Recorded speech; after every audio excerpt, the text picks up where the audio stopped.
Sziasztok, Kosok! Köszöntelek a csatornámon, Attila Taró. Ebben a videóban azt nézzük meg, hogy októberben milyen energiákat várhatsz a szerelem és a kapcsolatok területén. Mint mindig, ez egy általános kirakás, így igazán figyelj oda azokra az üzenetekre, amik relevánsak a számodra, és engedd el a többit.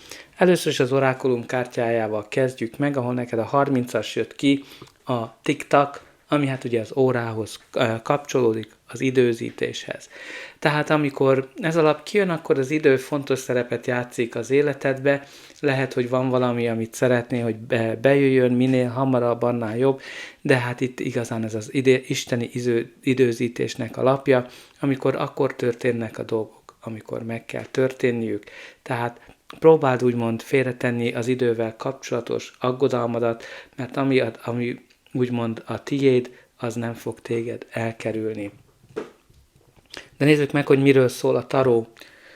A kirakásod középpontjában a kelyhek 7-es van, a kelyhek 7-es, ami a választások és a lehetőségeknek a lapja, amikor kijön általában többfajta lehetőség van előtte, többfajta kapcsolat, személy, ami közül választani kell, és nehezedre esik, mert nem tudod, hogy melyik hová fog vezetni. Tehát nagyon fontos az, hogy ezeket a kapcsolatokat, személyeket, lehetőségeket próbáld olyan szempontból elemezni, hogy melyik az, ami segít neked abban, hogy elérd a hosszú távú céljaidat.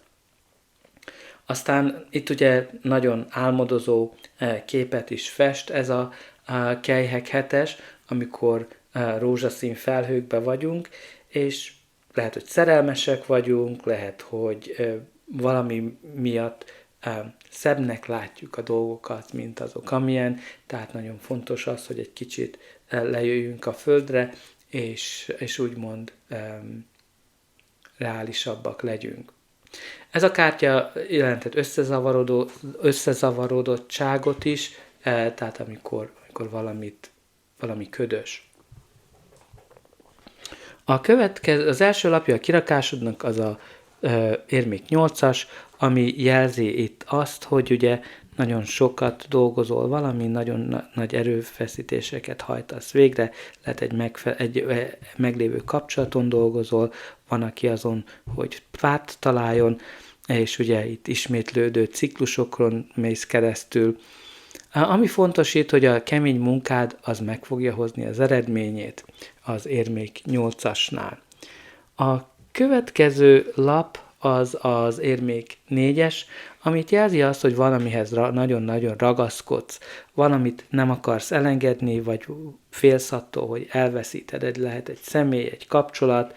Igazán ez a kontrollnak az egyik megtestesítője, amikor ugye próbáljuk kontrollálni a helyzetet, próbáljuk irányítani a helyzetet, jelezhet féltékenységet is ilyen szempontból, vagy akár titkokat is. De az is lehet, hogy itt ugye olyan problémákat hurcolászol magaddal a múltból, amik régi kapcsolatokból adódnak, és kell ezen egy kicsit dolgozni, hogy ezeket a régi fájdalmakat elengedd, ami egy kicsit megzavar.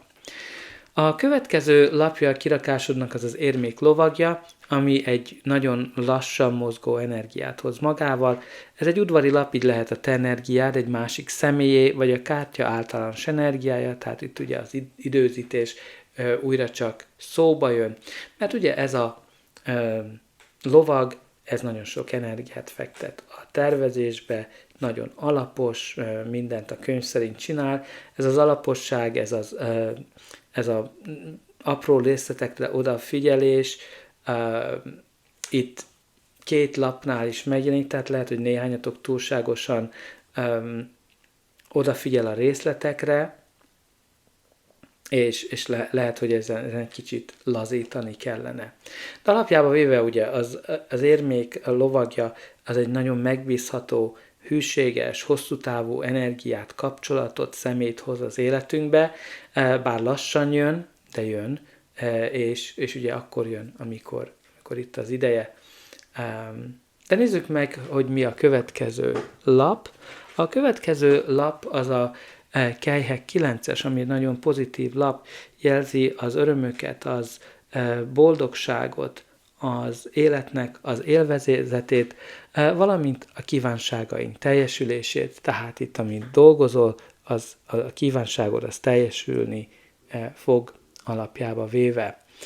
A következő kártya az a főpap, ami egyrészt a hitrendszerünket jelzi, az, hogy higgy önmagadban, higgy az univerzumban, abban, hogy ugye segít neked abban, hogy elhozza a kívánságaidat. De igazán ez az elkötelezettségnek alapja, amikor ugye hát egy hagyományos, tradicionális kapcsolatot ír le, ez egy tipikusan a házasságnak a megtestesítője a kapcsolatok területén, jelentett egy közösséget is, ahol lehet megismerkedsz valakivel, alapjába véve jelzi azt, hogy elkötelezed magad valakivel kapcsolatosan. De nézzük meg, hogy mi lesz ennek a kirakásnak a végkimenetele, de előtte ne felejts el lájkolni, megosztani, valamint feliratkozni.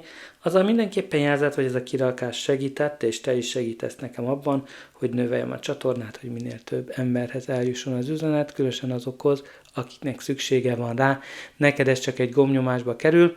Remélem, hogy már meg is nyomtad mind a like és a feliratkozás gombokat, és persze ne feledkezz el a kommentekről se. Nagyon érdekel, hogy hogyan rezonál ez a kirakás a te életedre vonatkozólag, valamint írd be pozitív megerősítéseket is, például azt, hogy sikerül megvalósítanom az álmomat. A kirakásod a Kelyhek 8-assal folytatódik. A Kelyhek 8-as, ami igazán jelzi azt, hogy valamit magad mögött hagysz. Valamit, ami fontos, kedves volt a számodra, de már nem. Ez lehet egy személy, egy kapcsolat, egy házasság, és jelzi azt, hogy egy ismeretlen úton indulsz el, odafigyelsz a megérzéseidre, a szenvedélyeidre, mert az igaz boldogságot keresed, a Kelyhek 9-est, ami hát itt meg is jelenik, nagyon érdekes, hogy a Kelyhek 6-os, 7-es, 8-as, tehát itt 7-es, 8-as, 9-es, tehát itt előrelépés van mindenféleképpen. A következő lap az a Kardok 6-os, ami igazán jelzi azt, hogy ugyancsak ugye ez az annak a szimbóluma, hogy magad mögött hagysz valamit, magad mögött hagyod a problémákat, a nehézségeket, olyan személyeket, akik problémát okoztak az életedbe, és végre a nyugalom az, ami eljön az életedbe. Tehát itt ez a hátrahagyás, ez 2 lapon is megjelenik, ami nem egy egyszerű hátrahagyása valaminek. Aztán a következő lap az a Kardok lovagja. Tehát nagyon érdekes, ez a 2 lovag, 2 udvari kártya, tehát ez is lehet egy személy, a te energiád, vagy a kártya általános energiája. Tehát ő valamilyen szinten az ellentéte a kardok lovagja az ellentéte az érmék lovagjának, mert ugye az érmék lovagja az lassú, tervez, a kardok lovagja pedig impulzív, és nem szeret tervezni, hanem minél gyorsabban hajtsuk végre az előttünk álló feladatokat. Tehát ugye képes a szél ellen is harcolni, úgymond. Tehát ilyen szempontból nagyon ellentétes energiát hoznak, tehát amit lehet, hogy egyensúlyozni kell, hogy ugye mennyire tökéletesen próbálod megtervezni a dolgokat, vagy pedig ugye mennyire hajtod őket végre. Itt lehet kapcsolat 2 ilyen személy között is, mert ugye az főpap összeköti őket, tehát itt lehet egy olyan személy, aki nagyon alapos, nagyon megbízható, a másik, aki impulzív, és minél hamarabb végre akarja felhajtani a feladatokat. Tehát itt úgymond az ellentétek lehet, hogy vonzzák egymást. Aztán a lassúság után felgyorsulhatnak az események is, mert ugye a kardok lovagja az egy nagyon gyorsan mozgó kártya, hozhat egy nagy-nagy változást az életünkbe, amikor igazán, tehát egy új kapcsolatot, házasság, eljegyzés, bármi, amitre nagyon vágytál. Ha a kapcsolat rossz, akkor jelezheti azt is, hogy a másik fél már azon gondolkodik, hogy kilépjen, tehát itt valaki biztos, hogy hátrahagy valamit ilyen szempontból. A pakli alján pedig a hold jelentkezik, ami a félelmek, bizonytalanságoknak alapja. Tehát itt is megjelenik ez a motívum, hogy az ismeretlen úton végig kell menni, és a megérzéseidre, a belső hangodra kell figyelni, mert az segít ezen az ismeretlenben. Valamint titkokat is jelenthet, különösen ugye az érmék 4-essel együtt. De nézzük meg, hogy mit üzen a cigánykártya. Tehát itt a gyerek jött ki, ami jelenthet gyereknek a születését, lehet, hogy néhányatoknál azért van az idő, mert úgy érzed, hogy kifuttok, vagy valaki kifut az időből, de jelenthet akár ártatlanságot, valamint pletykákat is. Hát igazán ennyi van számotokra, remélem, hogy ez a kirakás segített, és újra üdvözölhetlek.